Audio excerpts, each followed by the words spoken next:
Hello students और BA first year economics paper first में आज हमारा टॉपिक है लॉ ऑफ कांस्टेंट रिटर्न्स यानी कि क्रमागत उत्पादन समता नियम।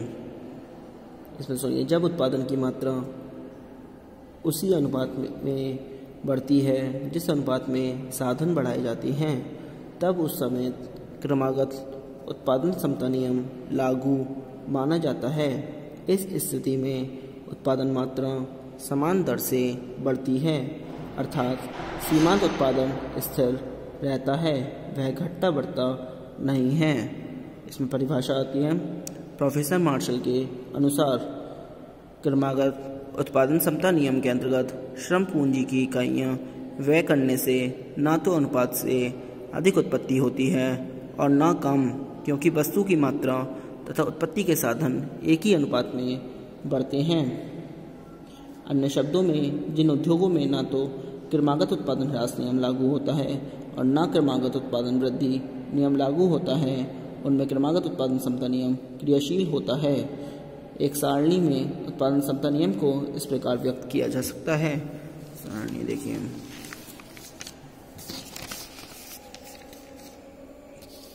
सारणी दे रखी है।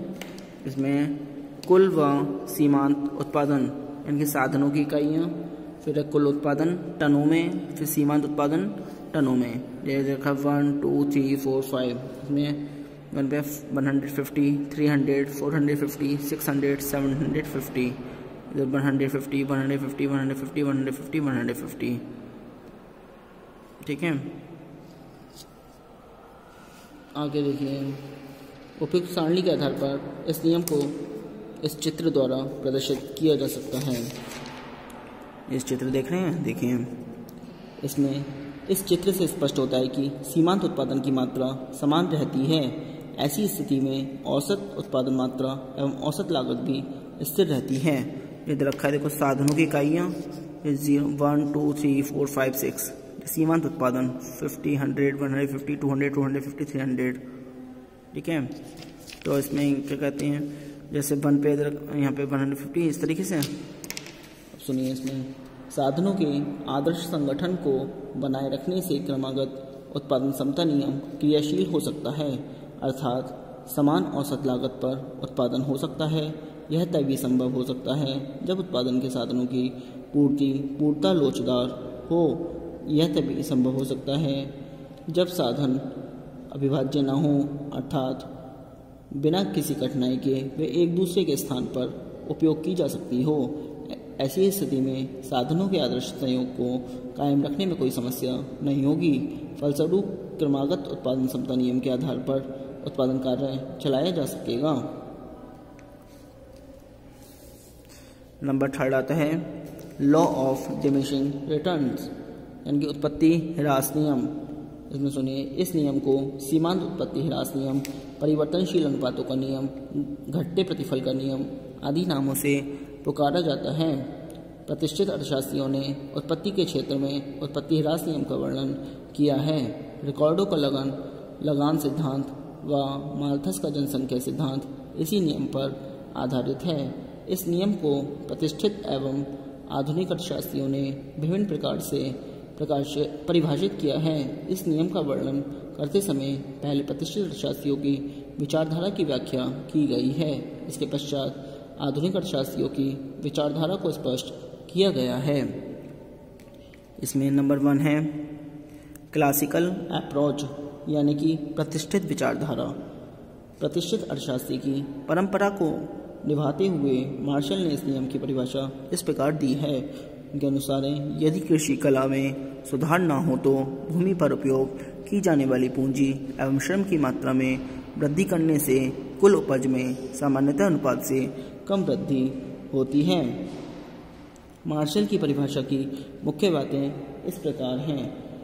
खेती की उपज में वृद्धि उस अनुपात में नहीं होती जिस अनुपात में श्रम तथा पूंजी की मात्रा में वृद्धि की जाती है।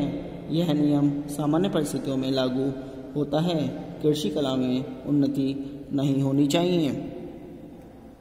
मार्शल के उपयुक्त कथन का अर्थ यह है कि कृषि कार्य में भूमि की मात्रा को स्थिर रखते हुए यदि पूंजी और श्रम को बढ़ाया जाता है तो इससे कुल उत्पादन की मात्रा में वृद्धि होती है, परंतु साधनों में होने वाली वृद्धि के अनुपात में उत्पादन नहीं बढ़ता। अर्थात यदि श्रम तथा पूंजी की मात्रा दोगुनी या तिगुनी कर दी जाए तो उत्पादन दोगुना या तिगुना नहीं होगा, बल्कि उत्पादन में आनुपातिक रूप से कम वृद्धि होगी। उदाहरण द्वारा स्पष्टीकरण है। ह्रासमान प्रतिफल नियम को एक उदाहरण द्वारा अच्छी तरह से स्पष्ट किया जा सकता है। मान लीजिए एक किसान के पास 5 हेक्टेयर भूमि है और वह अपने खेत में अधिकाधिक श्रम और पूंजी की इकाइयाँ लगाकर नीचे दी हुई सारणी के अनुसार गेहूं का उत्पादन कर रहा है। अब सारणी देखिए, उत्पादन का स्वरूप ह्रासमान प्रतिफल, सारणी पीछे बनी है जो रखा है। श्रम तथा पूंजी की इकाइयाँ, कुल उत्पादन क्विंटल में, औसत उत्पादन क्विंटल में, सीमांत उत्पादन क्विंटल में। इधर रखा 1 2 3 4 5 6 7 और इधर 50 90 120 140 150 150 140, इधर 50 45 40 35 30 25 20, इधर 50 सीमांत उत्पादन है 50 40 30 20 10 0 -10। अब सुनिए, उपयुक्त सारणी से स्पष्ट है कि कुल उत्पादन बढ़ता है परंतु घटते हुए क्रम से, और औसत और सीमांत उत्पादन निरंतर घटता जाता है। यही ह्रासमान प्रतिफल नियम है। अब इस रेखा चित्र द्वारा स्पष्टीकरण है। रेखा चित्र देख रहे हैं, जैसे ये है श्रम एवं पूंजी की इकाइयाँ रखे हैं एक्स अक्ष पर, वाई अक्ष पर है गेहूं का सीमांत उत्पादन। जैसे 1 2 3 4 5 6, जैसे 1 पे कितना है 50 है, यहाँ पे 2 पे कितना है 40 है, 3 पे 30, 4 पे 20, 5 पे 10 और 6 पे 0 है, यानी कि 6 पे 0 हो गया। तो देखिए इस चित्र में OX अक्ष रेखा पर श्रम और पूंजी की इकाइयाँ तथा OY रेखा पर गेहूं के सीमांत उत्पादन की मात्रा को दर्शाया गया है। इस रेखा चित्र का अवलोकन करने से यह स्पष्ट हो जाता है कि श्रम और पूंजी की पहली इकाई से जहां गेहूं का सीमांत उत्पादन 50 क्विंटल होता है, वहां दूसरी, तीसरी, चौथी और पांचवी इकाई से वह क्रमशः 40 30 20 और 10 क्विंटल ही होता है। सीमांत उत्पादन की यह घटती हुई प्रवृत्ति MP रेखा द्वारा प्रदर्शित की गई है। ये रखा है, ये M और P MP द्वारा प्रदर्शित की गई है। यह रेखा ह्रासमान प्रतिफल की रेखा है जो M बिंदु से आरंभ होकर P बिंदु की ओर जाती है। इस रेखा का ढाल ऊपर से नीचे की ओर है जो घटते हुए सीमांत उत्पादन का ह्रासमान प्रतिफल नियम की क्रियाशीलता का परिचायक है। उत्पत्ति ह्रास में निम्न बातें महत्वपूर्ण हैं। उत्पादन का तात्पर्य सीमांत उत्पादन से है। उत्पादन की कीमत से इसका कोई संबंध नहीं है।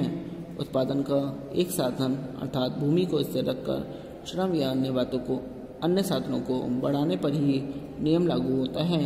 उत्पादन की एक विशेष अवस्था के बाद ही साधनों को बढ़ाने से सीमांत उत्पादन घटता है।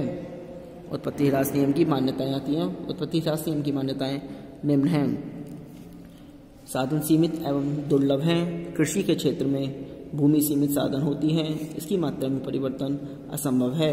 अन्य साधन परिवर्तनीय हैं। कृषि के क्षेत्र में श्रम एवं पूंजी को परिवर्तनीय माना गया है, इनकी मात्रा में परिवर्तन संभव है। उत्पादन की तकनीक में कोई सुधार नहीं होता। परिवर्तनीय साधनों की विभिन्न इकाइयाँ समरूप हैं। आधुनिक अर्थशास्त्रियों के अनुसार उत्पत्ति ह्रास नियम की प्रतिष्ठित विचारधारा गलत है, क्योंकि यह नियम केवल कृषि से संबंधित है। उनकी आधुनिक विचारधारा के अनुसार यह नियम उत्पादन के प्रत्येक क्षेत्र में लागू होता है। अब नंबर 2 आता है modern approach law of variable proportion, यानी कि आधुनिक विचारधारा परिवर्तनशील अनुपातों का नियम। इसमें सुनिए, उत्पत्ति ह्रास नियम की व्याख्या आधुनिक अर्थशास्त्रियों द्वारा अधिक विस्तृत रूप से की गई है। यह नियम केवल कृषि क्षेत्र में लागू न होकर उत्पादन के सभी क्षेत्रों में लागू होता है। आधुनिक अर्थशास्त्री इस नियम को परिवर्तनशील अनुपातों का नियम कहते हैं। परिभाषाएं इसकी। परिवर्तनशील अनुपातों के नियम की परिभाषा विभिन्न अर्थशास्त्रियों ने अपने अपने ढंग से अग्रप्रकार दी हैं। इसमें श्रीमती जॉन रॉबिन्सन के अनुसार उत्पत्ति ह्रास नियम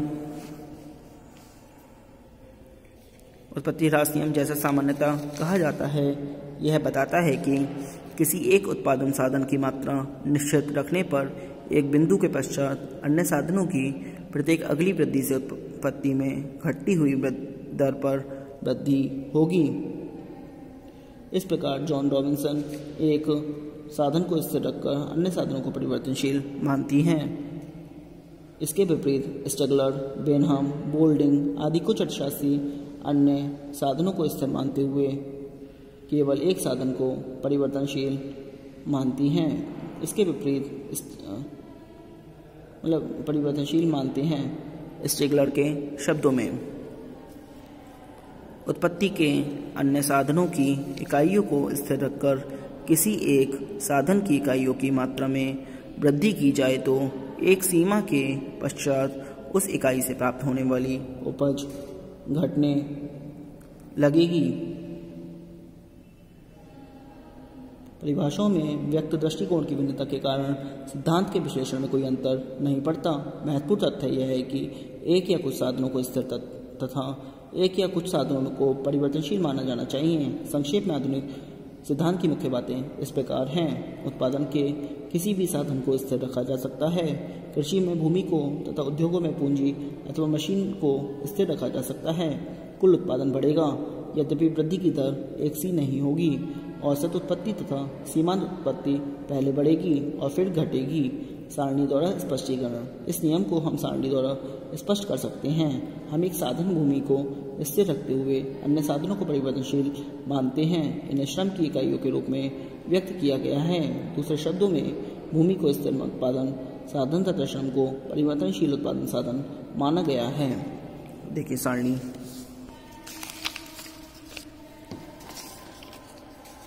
जो सारणी दे रखी है उत्पादन की 3 अवस्थाएं, जैसे इसमें दे रखा है स्थिर लागत भूमि हेक्टेयर में 1 पूर्ण दे रखा है। परिवर्तनशील साधन श्रम 0, 1, 2, 3, 4, 5, 6, 7, 8 और फिर कुल उत्पादन क्विंटल में टीपी यानी कि 0, 20, 50, 90, 120, 140, 150, 150, 140। सीमांत उत्पादन क्विंटल में एमपी 0, 20, 30, 40, 30, 20, 10, 0, -10। औसत उत्पादन क्विंटल में यानी कि एपी 0, 20, 25, 30, 30, 28, 25, 21.43, 17.5। विभिन्न अवस्थाएं, पहली अवस्था 25 पे, दूसरी अवस्था 25 पे और तीसरी अवस्था 17.5 पे। तो पहली अवस्था तब प्रारंभ होती है जब परिवर्तनशील साधन की पहली इकाई लगाई जाती है तथा इसका अंत तब होता है जब परिवर्तनशील साधन का औसत उत्पादन अधिकतम होता है तथा औसत उत्पादन सीमांत उत्पादन के बराबर होता है। एमपी बराबर एपी, एमपी और एपी बराबर हैं। और सारणी से स्पष्ट है कि श्रम की चौथी इकाई तक प्रथम अवस्था क्रियाशील रहती है। क्योंकि इस अवस्था में औसत उत्पादन लगातार बढ़ने की प्रवृत्ति रखता है, इसलिए इस अवस्था को बढ़ते हुए औसत उत्पादन की अवस्था अथवा बढ़ते प्रतिफल का नियम भी कहते हैं। दूसरी अवस्था वहां से शुरू होती है जहां पर कि पहली अवस्था समाप्त होती है, अर्थात एपी बराबर एमपी तथा यह अवस्था वहां पर समाप्त होती है जहां पर कि सीमांत उत्पादन शून्य के बराबर होता है तथा कुल उत्पादन अधिकतम होता है। इस अवस्था में परिवर्तनशील साधनों का औसत उत्पादन सीमांत उत्पादन से अधिक है, एपी ग्रेटर देन एमपी होता है। उपयुक्त सारणी से यह अवस्था परिवर्तनशील साधन श्रम की 5वीं इकाई से शुरू होती है और जब इसकी 7वीं इकाई लगाई जाती है तो यह अवस्था समाप्त हो जाती है। इस दूसरी अवस्था को घटते हुए प्रतिफल की अवस्था का नियम भी कहते हैं। तीसरी अवस्था, इस अवस्था में परिवर्तनशील साधनों की अतिरिक्त इकाइयां लगाने से कुल उत्पादन घटता जाता है क्योंकि सीमांत उत्पादन ऋणात्मक होता है तथा घटता जाता है। इस अवस्था में औसत उत्पादन घटता जाता है परंतु यह धनात्मक ही रहता है। सारणी के अनुसार श्रम की 8वीं इकाई और उसके बाद की यह अवस्था है। इस अवस्था को घटती हुई कुल उपज की अवस्था या ऋणात्मक प्रतिफल की अवस्था कहते हैं। आज के लिए इतना ही। Thank you very much.